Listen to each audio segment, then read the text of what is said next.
dapat dikatakan semua kerajaan di Nusantara pada masa lalu memiliki pasukan perang yang berguna melindungi kepentingan kerajaan atau keluarga kerajaan.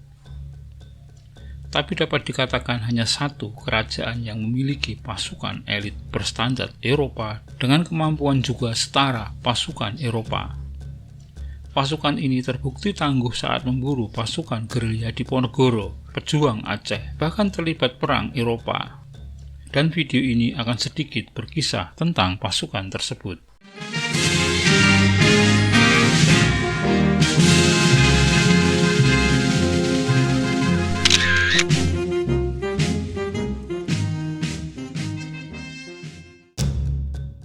Namun sebelum dilanjutkan video ini, mohon bantuannya untuk mengklik tombol subscribe di bawah ini bagi Anda yang belum berlangganan channel ini, guna bersama-sama membangun channel ini dan agar Anda tidak ketinggalan update terbaru dari channel ini.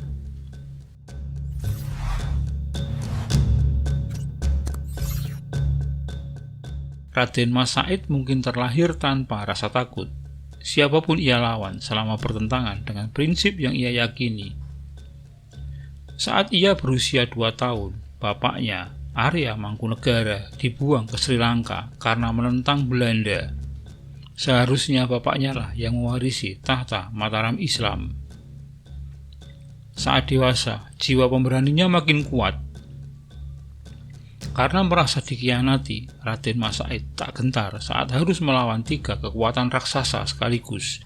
Koalisi Pakubuwono III dari Surakarta, Hamengkubuwono I dari Kesultanan Yogyakarta, dan VOC ia lawan karena mereka ia anggap zalim. Hamengkubuwono I bahkan adalah paman serta mertuanya sendiri. Sepak terjangnya mengerikan, ribuan prajurit musuhnya tewas.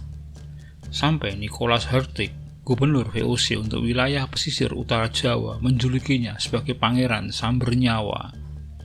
Lawan-lawannya pun terpaksa mengalah.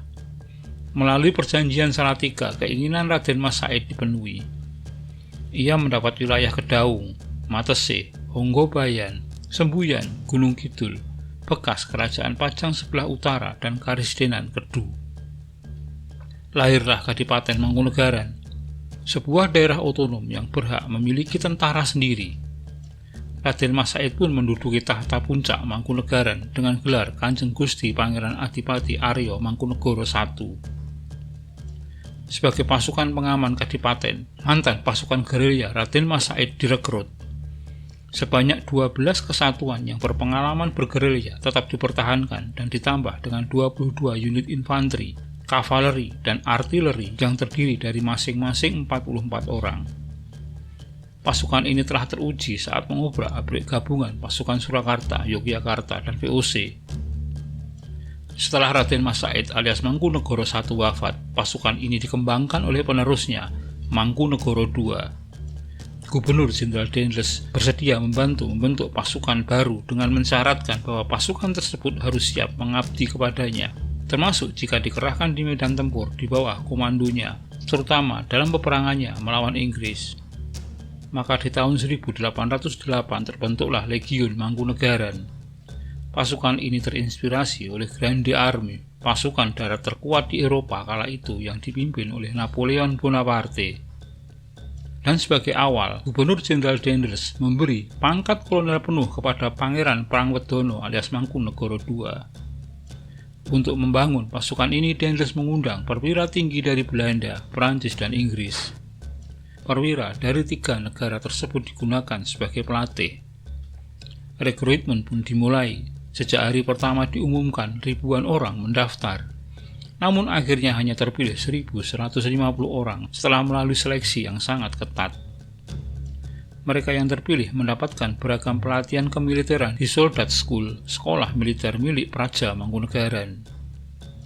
Pasukan elit ini dilatih agar mahir menggunakan berbagai senjata tajam berupa keris dan pedang.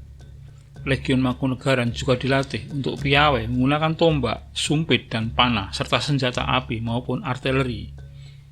Pasukan ini dilatih untuk memiliki mobilitas tinggi dengan menggunakan kuda, sehingga unsur infanteri, kavaleri, dan artileri tergabung di dalamnya.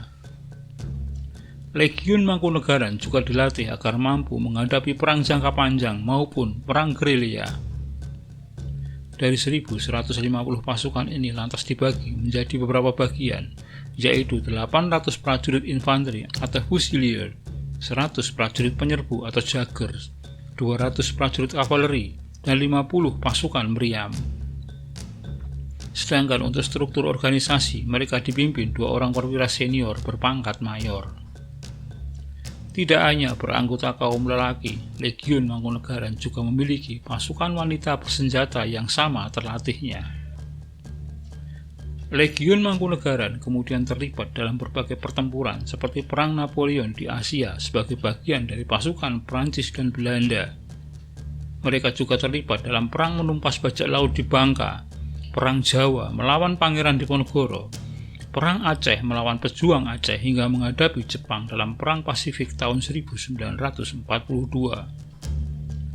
Namun saat Jepang berkuasa, terdapat kebijakan akan pelarangan segala bentuk organisasi politik masyarakat pribumi. Jepang pun berusaha melucuti semua persenjataan milik rakyat termasuk milik Legiun Mangkunegaran. Akibatnya pasukan militer ini menjadi hanya berkedudukan sebagai abdi dalam saja. Masa kejayaan Legiun berakhir setelah dibubarkan pada tahun 1945 oleh Sri Paduka Mangkunegoro VIII. Sebab kala itu tidak boleh ada pasukan yang dimiliki kerajaan karena pasca proklamasi dikumandangkan, Kadipaten Mangkunegaran secara otomatis berada di bawah Negara Kesatuan Republik Indonesia.